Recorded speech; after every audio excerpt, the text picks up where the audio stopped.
It is a preservation method in which bottled or canned food is heated at the temperature of 100 degrees Celsius to 121 degrees Celsius. A, pasteurization. B, sterilization. C, fermentation. D, incubation.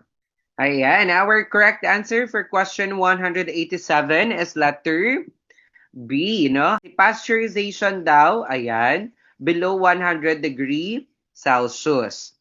Si heating naman, about 100 degrees Celsius. Pero ang answer no, natin dito sa question 187 is the sterilization temperature above 100 degrees Celsius. So pasteurization heats milk to a lower temperature for a short time. Ang purpose lang ng ating pasteurization is this, no?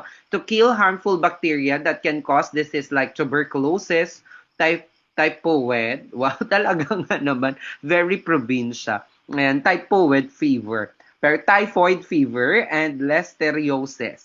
Si sterilization naman, heats milk to a higher temperature for a longer time. Sterilized milk can remain fit for human consumption at room temperature for at least weeks.